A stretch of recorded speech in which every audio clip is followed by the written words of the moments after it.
Hey guys, so I know you're seeing this picture and you're like, John, this has nothing to do with the title. And the title is probably something like, Legend of Zelda, Tears of the Kingdom theory, not all the Zonai are actually gone. Something like that. I don't know. It might be different. Whatever it was, it got you to click on it. But there's three dragons that we know that were introduced in Breath of the Wild. You got Dinral, Najer, and Farash. And at first it just seems like it was kind of random. It's like, well, we got dragons flying around. Now, dragons are nothing new to Zelda. We have the Gleeok, we have Argarok, we have Valu, we have Volvagia. We have different dragons that we've been introduced to over the years. And aesthetically, you have, you know, the longer serpentine like based on more like the Chinese, Japanese style dragons. You have Argarok or Valu based more on like medieval Europe style of dragons. Um, but they're all aesthetically designed for a certain reason. Now, we have these dragons, and so we have Zelda right here, who after she turns into a dragon, her aesthetic changes very much. Um, Now, if you look down here at the rest of her body, you see like these very crystal looking spikes. Now, this is the form that she took when she consumed the secret stone. I think you're finally getting it's like, oh. Now you see why I said I don't think all the Zonai are actually gone.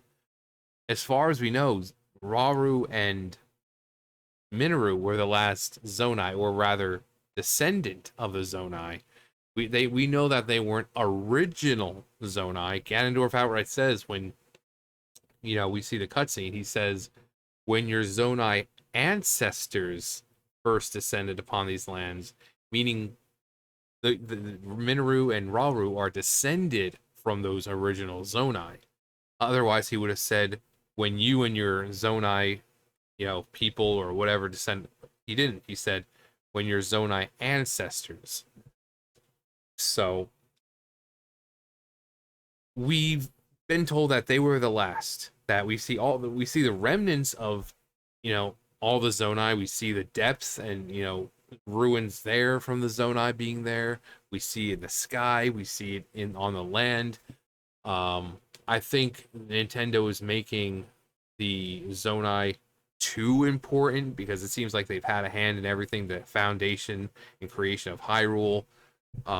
You can see the third eye that like Rauru has, and the aesthetic on some of their stuff very similar to the Sheikah eye. So that might be what inspired the Sheikah to take that eye. Um, the Zonai, a partial part of some part of them with the interlopers becoming the Twilight. I think they're kind of had their hands in a lot of things, and Nintendo is just making it more clear. So the dragons, we see the very specific form they take, a certain aesthetic. So Zelda here is a light dragon. She's got the power of light. So it seems like whenever someone consumes a secret stone, whatever they're proficient, and that's why with Ganondorf we see him become a dragon. He's a dark dragon. He's darkness. He's very evil because he himself is an evil person, and he wields power, which is why he's so much bigger than all the others. And he kind of wields the power of gloom or malice or whatever you want to call it. So when he becomes that dragon, that ability, that power is incorporated into his design. So we have Dinral. So I think whoever this person was in life before they became a dragon was proficient with fire magic. You have Nadra, who's proficient in ice, and Farash, who was proficient in electric, lightning. Um, And we know beings like that exist. You look at Urbosa, just a snap of her fingers, and she can call down lightning. Um, People could say it was Wizrobes, you know, because they're same thing, or Gleox, because there's multiple Gleox. No, in order to become this type of dragon, they would have to have consumed a secret stone. Because again, the aesthetic. Look at this just the same type of spikes, different color, but aesthetically the same. And companies do this for a reason. They want you to know there's a connection. So you see these very crystal-like spines, these spikes going down, and then you see Zelda, same thing, very crystal-like going down. Um, so I think we know for a fact that they know what happens when you consume a secret stone. It was written down. I don't think the Zonai just came up with this idea of, oh yeah, I think if maybe if you eat a secret stone you become a dragon, that'd be stupid. You know, it's like, huh, what happens if you eat a secret stone? I don't know, but I think it's gonna be Draconification, eternal dragon, uh eternal life, but you lose yourself.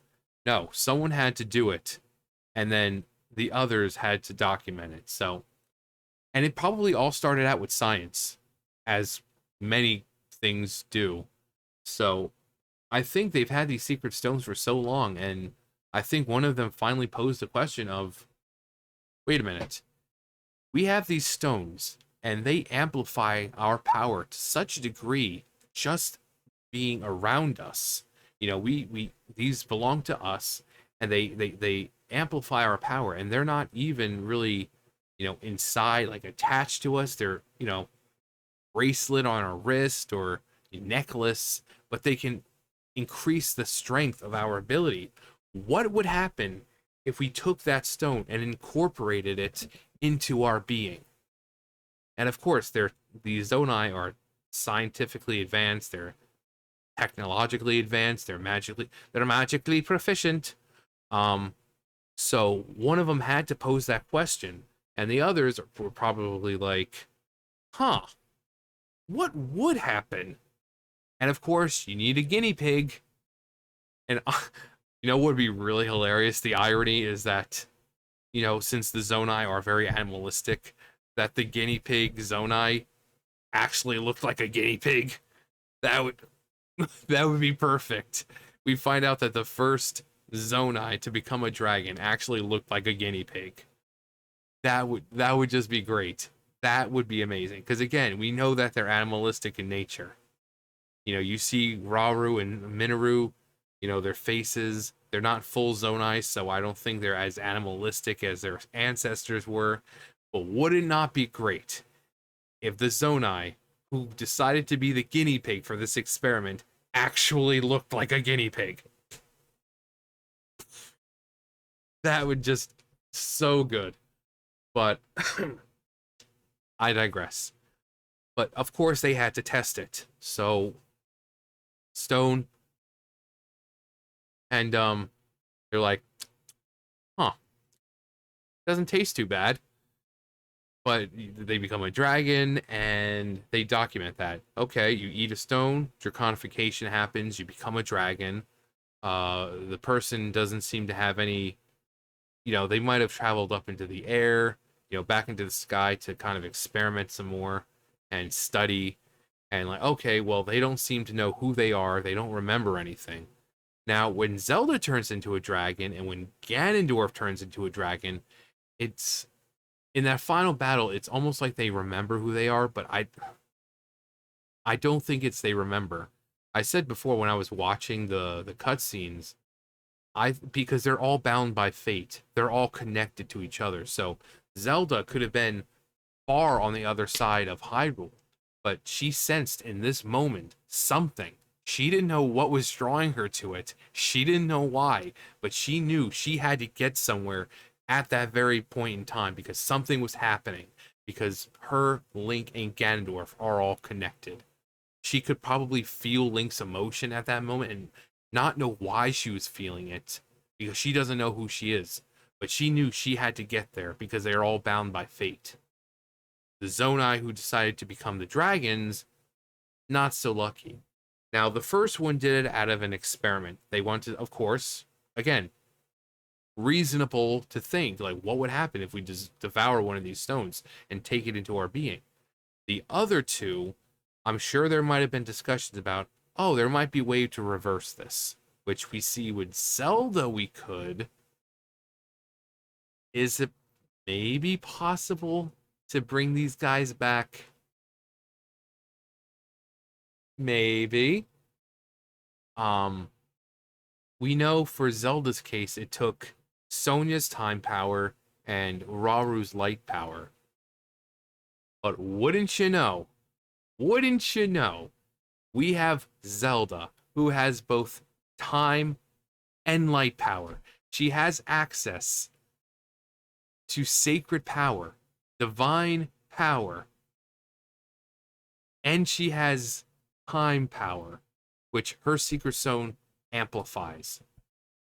Now, I'm not saying this is what's going to happen, but wouldn't it be something for DLC or something that Zelda manages to somehow reverse what has happened to these dragons, and we get to see the original Zonai, not descendants, but these original Zonai who descended onto the lands, the ones who decided, hey, let's see what happens when we eat one of these secret stones. And we can find out the story about the Zonai. We can find out why some of them made this ultimate sacrifice to become dragons. Again, scientific reasons. That's why they're scientific. They always seek to broaden their minds, to study. I've said before that, with Raru, when he saw Zelda's concern about being able to go back to her time, he says that the answer to their problem lies in study, and learning the nature of your power. So for them, knowledge is power. So naturally, one of them is going to want to experiment. And the other two probably like, okay, well, this happened to them. Would the same thing happen to us? Like, maybe is there a way we can remember who we are? And if we can, could I be a dragon, but have full memories and basically have that power, that eternal life, but also keep who I am? And again, they would have to experiment. And I think by third dragon, they realized, oh, it's not going to happen. Once you become a dragon, that's it. That you lose who you are. You don't get your memory. You don't know your name. You don't know friend from foe. You're just a dragon, dragoning it up in the skies, having parties, laughing, crying, you raff, you ruse, But again, wouldn't it be something? Because again, these dragons are designed specifically to let you know that they were created by a secret stone. Now, while we met them in Breath of the Wild, we also learned about the Zonai in Breath of the Wild. And again, aesthetics are everything. Game companies do not design things to look a certain way if they're not connected. So you see Dinral, again, the spines, the spikes along the spine, the elemental, or rather, whatever that person was proficient in. Same thing as Zelda, the same spikes. She's a light dragon. Which kind of weird since apparently her magic was more of time, but she should really be a time dragon. But considering divine power flowing through her, she's a light dragon. But they don't do this stuff on accident. I think that these three dragons are original Zonai, like original Zonai who descended to the land, and they effed around and found out. They posed the question of what would happen if we consume the stones, and they found out. And then of course they write their, these other Zonai write the findings down. Gets passed down and passed down to where, Minoru is looking through these books and texts and all that and find out this ancient forbidden act called Draconification. But the point is, I think there are three Zonai, original Zonai, still flying around out there. And there may be a way, again, Zelda has both time power and light power. She's already been able to use her light power. Zelda, she's, by the goddess. But her stone amplifies her time power. So if Rauru and Sonya were able to combine their powers into Link and turn Zelda back into her human form, why couldn't Zelda use her time and light power to do the same to these dragons? But hey, that's just a theory. A game theory.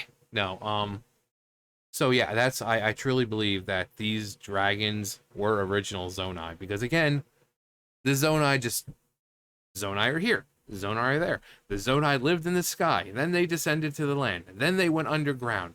They also became the Twilight and oh yeah, the Sheikah. Yeah, they inspired the Sheikah because look at the eye that they have on. They clearly had a hand in everything. They're the ones who Sonya and Rauru founding Hyrule. Rauru being a Zonai. So I think that it's safe to assume that because you have to consume a secret stone in order to become a dragon, that it was the original Zonai who consumed their stones. And again, purely out of scientific reasons. You know, we see the thirst for knowledge that someone like Pyrrha has.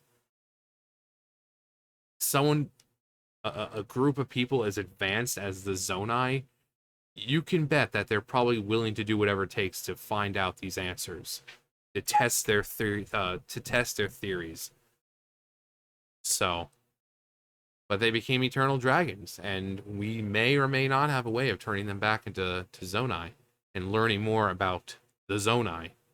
Because again, we know nothing about them. Nothing. We know they descended to the land.